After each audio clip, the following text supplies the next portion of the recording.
उपस्थितीमध्ये राष्ट्रवादीची खलबतं सुरू आहेत।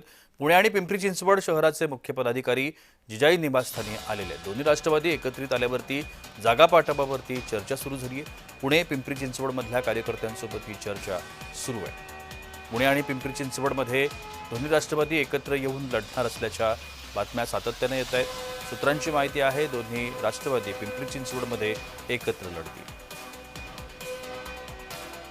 आपल्या सगळ्या संदर्भात अधिक माहिती घेण्याचा प्रयत्न करूया। रोहन कदम पुण्याचे प्रतिनिधी आपल्यासोबत आहेत। रोहन, पिंपरी चिंचवडमध्ये खास करून दोन्ही राष्ट्रवादी म्हणजे राष्ट्रवादी काँग्रेस पक्ष आणि शरद पवारांचा गट हे दोन्ही एकत्र येत त्या ठिकाणी निवडणूक लढतील अशी चर्चा आहे।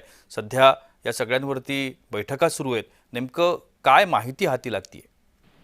पिंपरी चिंचवडमध्ये दोन्ही राष्ट्रवादी एकत्रित लढणार अशी घोषणा स्वतः उपमुख्यमंत्री अजित पवार यांनी काल केलेली आहे। परंतु जागा वाटपाचा अंतिम फॉर्म्युला किंवा किती जागा कोणी लढायच्या याबाबत जी आहे ती चर्चा सकाळपासून पिंपरी चिंचवडच्या नेत्यांसोबत अजित पवार त्यांच्या जिजाई या निवासस्थानी करतायत। ती बैठक अगदी थोड्या मिनिटांपूर्वी संपलेली आहे आणि पिंपरी चिंचवड झाल्यानंतर आता पुण्यात देखील दोन्ही राष्ट्रवादी जे आहेत ते एकत्र येण्याची चर्चा आहे किंवा अशा शक्यता आहेत। कारण का आता महाविकास आघाडीसोबत राष्ट्रवादी काँग्रेस शरद पवारांचा पक्ष राहिला नाही, कारण का पुण्यातून त्यांनी जी आहे ती निवडणूक न लढण्याची महाविकास आघाडी म्हणून भूमिका घेतलेली आहे आणि आता पुणे शहरातील कार्यकर्ते भेटायला आलेले आहेत। शरद पवारांच्या पक्षाचे पुण्यातील ज्येष्ठ नेते असणारे अंकुश काकडे, विशाल तांबे हे जिजाई या निवासस्थानी पोहोचलेले आहेत आणि तिथे सध्या त्यांची सगळ्यांची बैठक सुरू आहे। त्यामुळे आता पिंपरी चिंचवडचा तोडगा संपल्यानंतर आता पुण्याची बैठक जी आहे ती अजित पवारांच्या निवासस्थानी सुरू झालेली आपल्याला पाहायला मिळते। म्हणजे थोडक्यात आज संध्याकाळपर्यंत या सगळ्या संदर्भातलं चित्र स्पष्ट होईल असं म्हणायला हरकत नाही।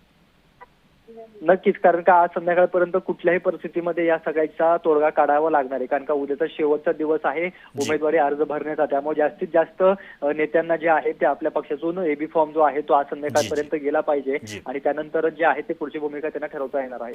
जी नक्कीच, धन्यवाद रोहन आपण दिलेल्या विस्तृत माहितीसाठी।